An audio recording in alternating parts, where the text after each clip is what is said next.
운동 안 하고도 뱃살이 쏙 빠진다고요. 진짜입니다. 그런데요, 아무거나 먹고 잔다면 뱃살이 빠질 리는 없죠. 대신 똑똑하게 설계된 루틴만 잘 지켜도 운동 없이도 복부지방 감량 가능합니다. 지금부터 과학으로 증명된 8단계 뱃살 감량 루틴 공개합니다. 운동 없이 복부지방 감량하는 과학적 루틴 1단계. 고장난 식욕 호르몬부터 바로잡아야 뱃살이 빠집니다. 렙틴과 인슐린 저항성. 복부지방이 잘 안 빠지는 분들 혹시 이런 생각 해보신 적 있으신가요? 나는 왜 먹고 나서도 허전하지? 왜 밤만 되면 더 허기가 지지? 이건 의지의 문제가 아닙니다. 당신의 식욕 조절 시스템, 즉 호르몬 회로가 고장 났을 가능성이 큽니다. 대표적인 예가 바로 렙틴이라는 호르몬인데요. 렙틴은 지방세포에서 분비되어 뇌에 그만 먹어도 돼 라는 포만감을 전달하는 역할을 합니다. 하지만 지방이 과도하게 늘어나면 오히려 렙틴이 과잉 분비되면서 뇌는 이 신호를 무시하기 시작합니다. 이걸 렙틴 저항성이라고 부릅니다.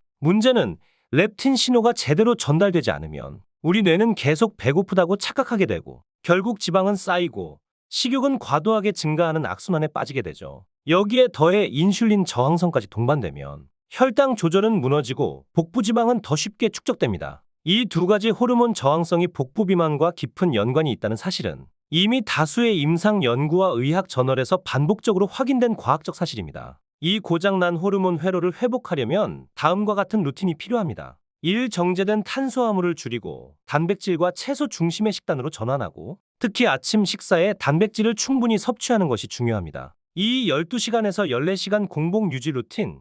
예로 저녁 7시 식사, 다음날 오전 9시 식사를 통해 렙틴 감수성을 회복합니다. 3. 수면의 질을 높이고 스트레스를 관리하면 식욕 중추가 안정되며 호르몬 균형 회복에 도움이 됩니다. 이 모든 내용은 단순한 이론이 아니라 미국 내분비학회, 네이처 메타볼리즘 같은 국제학술지에 실린 수십 편의 연구 결과에 기반한 정보입니다. 그게 바로 과학적으로 검증된 1단계입니다. 뱃살 감량은 단순한 칼로리 문제가 아니라 몸이 보내는 신호를 다시 듣게 해주는 것에서 시작됩니다. 운동 없이 복부지방 감량하는 과학적 루틴 2단계, 장 속을 정리해야 대사가 살아납니다. 식이섬유와 물이 핵심입니다. 두 번째 단계는 몸속 청소입니다. 정확히 말하면 장을 깨끗하게 비우고 대사 라인을 복구하는 작업이죠. 이때 핵심은 바로 식이섬유와 물입니다. 식이섬유는 단순히 배변 활동에만 좋은 게 아닙니다. 포만감을 오래 유지시켜주고 혈당 상승을 막아주고 장내 유익균까지 증가시킵니다. 그러니까 뱃살이 빠지기 위한 기본 환경을 만들어주는 거예요. 문제는 대부분의 사람들이 하루 권장량인 25g의 식이섬유를 전혀 못 채우고 있다는 것. 그래서 오늘부터는 의식적으로 식이섬유 섭취를 늘려야 합니다. 예를 들어 아보카도, 브로콜리, 치아시드, 귀리, 렌틸콩, 그리고 배추김치 같은 자연식품의 풍부한 식이섬유는 정말 탁월한 선택입니다. 특히 이런 야채들은 섭취보다 소화할 때 더 많은 열량을 쓰는 마이너스 칼로리 식품으로 불리기도 하죠. 즉, 먹는 게 오히려 체중 감량에 도움을 준다는 겁니다. 그리고 여기에 물을 충분히 마시는 게 포인트예요. 물은 식이섬유와 함께 작용하면서 장을 부드럽게 움직이게 하고 포만감을 더 오래 유지시켜줍니다. 먹었는데도 금방 배고프다는 분들, 물이 부족해서일 수도 있어요. 이 단계의 핵심은 단순합니다. 배를 줄이기 전에 장을 비워라. 장을 깨끗하게 하면 몸도 대사도 놀랍게 달라집니다. 운동 없이 복부지방 감량하는 과학적 루틴 3단계. 단백질은 포만감뿐 아니라 근육과 대사까지 책임지는 핵심 연료입니다. 자, 이제는 식이섬유로 장을 비웠다면 이제부터는 뱃살을 직접 태워줄 대사 연료를 넣을 차례입니다. 그 주인공은 바로 단백질입니다. 단백질은 그냥 근육 만드는 데만 좋은 영양소가 아닙니다. 사실 단백질은 몸을 덜 배고프게 만들어주는 아주 중요한 무기예요. 왜냐고요? 단백질을 먹으면 우리 몸은 렙틴과 GLP-1 같은 식욕 억제 호르몬을 더 많이 분비하여 뇌에 포만감을 전달하고 위에 음식 배출을 늦춰 오랫동안 배부르게 만들어줘요. 이처럼 같은 양을 먹어도 단백질이 들어간 식단은 포만감이 훨씬 오래 간다는 거예요. 게다가 단백질은 섭취 후 열 발생 효과가 큽니다. 쉽게 말해서 단백질은 소화할 때도 에너지를 많이 쓰기 때문에 지방보다도 탄수화물보다도 더 많이 칼로리를 태우게 만든다는 거죠. 그리고 단백질은 근육의 재료입니다. 운동을 안 하더라도 기초 대사를 유지하려면 최소한의 근육량은 꼭 필요해요. 근육이 있어야 잠자는 동안에도 지방을 태울 수 있는 몸이 되거든요. 보통의 경우 체중 1kg당 0.8g에서 1g 정도의 단백질을 섭취하는 것이 권장됩니다. 예를 들어 체중이 70kg이라면 하루에 약 56g에서 70g 정도의 단백질을 섭취하는 것이 이상적이라는 뜻이죠. 다만 체지방 감량 중이거나 근육량을 유지하고 싶은 경우 이보다 약간 더 많은 1.2g 정도까지도 권장될 수 있습니다. 결국 단백질 섭취는 운동량과 생활 패턴, 감량 목적에 따라 조절해야 효과를 볼 수 있다는 점 꼭 기억하세요. 닭가슴살, 두부, 계란, 그릭 요거트, 두유, 렌틸콩 같은 질 좋은 단백질 식품을 하루 3끼에 고루 배치해보세요. 단백질을 잘 챙겨 먹으면 몸은 근육을 유지하고 지방을 더 잘 태우는 방향으로 움직입니다. 운동 없이 복부지방 감량하는 과학적 루틴 4단계. 문제는 지방이 아니라 좋은 지방을 충분히 먹지 않는 것입니다.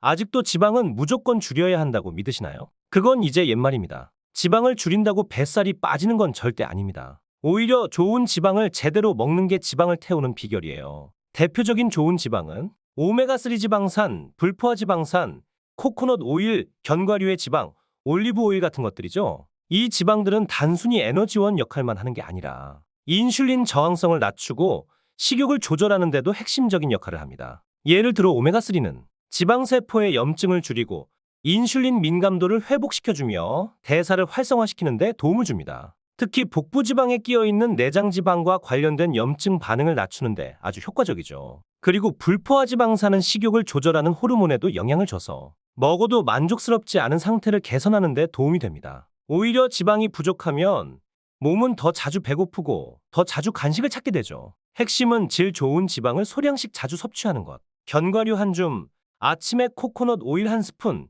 점심 샐러드에 올리브 오일 한 방울. 이런 작은 습관이 몸의 연소 시스템을 바꿉니다. 그러니 지방을 무조건 피하지 마세요. 뱃살을 태우려면 오히려 착한 지방과 친해져야 합니다. 운동 없이 복부지방 감량하는 과학적 루틴 5단계. 지방을 태우려면 미토콘드리아, 이 세포 속 엔진부터 깨워야 합니다. 뱃살이 안 빠지는 또 다른 이유.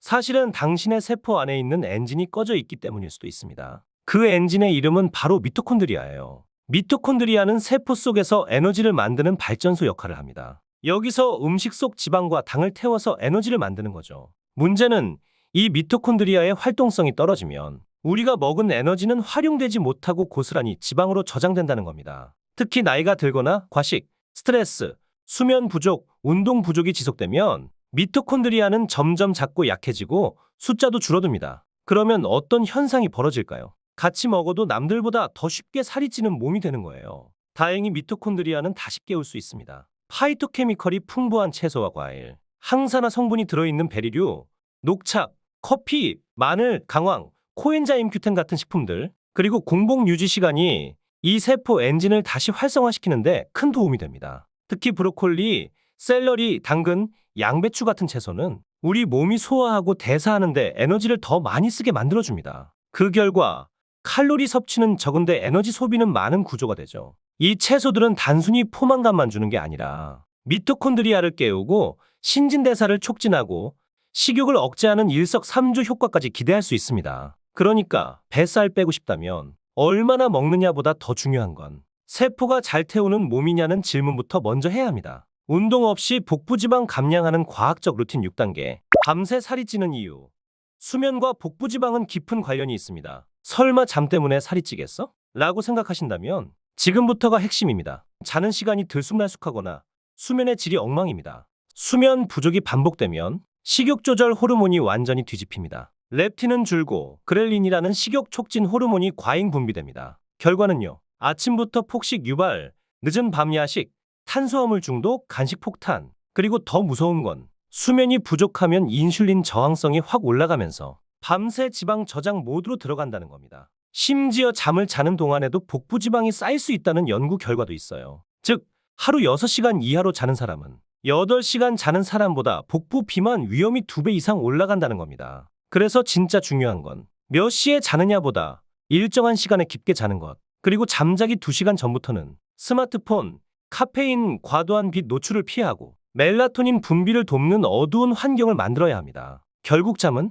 뱃살 감량의 시작이자 마지막 방어선입니다. 잠을 잘 자야 다음날 덜 먹고 몸도 지방을 더 잘 태우는 상태로 유지되는 거죠. 운동 없이 복부지방 감량하는 과학적 루틴 7단계. 지방을 연소하려면 충분한 물 섭취가 반드시 필요합니다.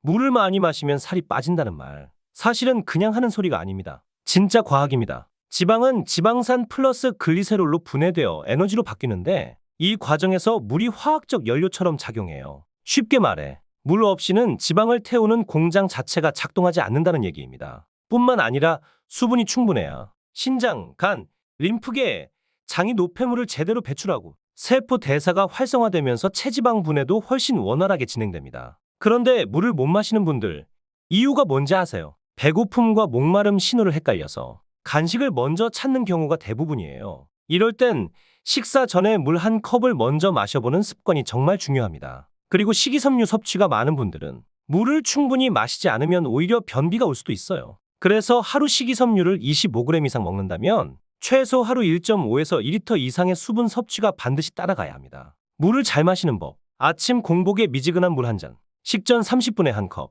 그리고 오후 집중력이 떨어질 때 한 잔씩. 작은 루틴이 몸의 대사를 깨웁니다. 물이 부족하면 연소 효율이 떨어지고 노폐물도 쌓이면서 몸은 더 쉽게 피로해지고 붓게 됩니다. 그러니 지방을 태우고 싶다면 하루 1.5에서 2리터 정도의 물은 꼭 챙기시고, 특히 식이섬유와 함께 마시는 물은 배변 활동도 원활하게 도와줘서 복부 팽만감 해소에도 효과적입니다. 운동 없이 복부지방 감량하는 과학적 루틴 8단계. 복부지방을 막고 싶다면 저속노화 루틴이 진짜 해답입니다. 뱃살이 잘 안 빠지는 사람들의 공통점. 그건 단순히 지방이 많다가 아니라 몸 전체가 빠르게 늙어가고 있다는 신호일 수 있습니다. 실제로 복부지방이 많아지면 염증 수치가 올라가고 세포의 노화 속도가 가속화됩니다. 특히 인슐린 저항성과 렙틴 저항성이 생기면서 몸은 지방 저장 모드에 고착되고 식욕은 과도하게 자극되며 호르몬 균형이 깨지기 시작하죠. 이걸 막으려면 단순히 살을 빼는 게 아니라 몸 전체의 속도를 늦추는 루틴이 필요합니다. 바로 저속노화 또는 역노화 루틴이죠. 이 루틴의 핵심은 다음 세 가지입니다. 첫째, 염증을 줄이는 항산화 식품 섭취. 블루베리, 케일, 마늘, 녹차, 강황, 생강, 고등어 같은 음식들은 세포 손상을 막고 지방 저장 유전자의 활성화를 억제하는 효과가 있어요. 둘째, 호르몬 리듬을 되살리는 생활 습관. 아침 햇빛 받기, 수면 루틴 고정, 스트레스 줄이기, 그리고 공복 유지 시간 확보. 간헐적 단식처럼 하루 14시간은 공복을 유지하고 나머지 10시간 동안만 식사하는 습관을 들이면 렙틴 호르몬 리듬이 살아나고 복부 지방 연소에도 큰 도움이 됩니다. 오전 9시에 첫 식사를 시작했다면 저녁 7시까지는 자유롭게 식사 가능. 이후엔 다음날 오전 9시까지 공복 유지합니다. 공복 시간 동안 몸은 지방을 에너지원으로 쓰고 세포는 오토파지라는 청소 과정을 통해 더 젊어집니다. 이건 뱃살뿐 아니라 렙틴 기능 정상화와 세포 재생에 도움을 줍니다. 셋째, 속도 조절. 지방 감량은 속도보다 방향이 더 중요합니다. 빠르게 빼는 게 아니라 살이 찌지 않는 몸을 만드는 것이 목표여야 하죠. 결국 뱃살을 뺀다는 건 몸을 늙지 않게 유지하는 전략이기도 합니다. 지방을 태우는 게 아니라 몸 전체의 시계를 되돌리는 작업이라는 걸 기억하세요. 지금까지 우리는 운동 없이도 복부 지방을 감량할 수 있는 8단계의 과학적 루틴을 살펴봤습니다. 1. 고장난 식욕 호르몬부터 바로잡아야 뱃살이 빠집니다. 2. 장 속을 정리해야 대사가 살아납니다. 식이섬유와 물이 핵심입니다. 3. 단백질은 포만감뿐 아니라 근육과 대사까지 책임지는 핵심 연료입니다. 4. 문제는 지방이 아니라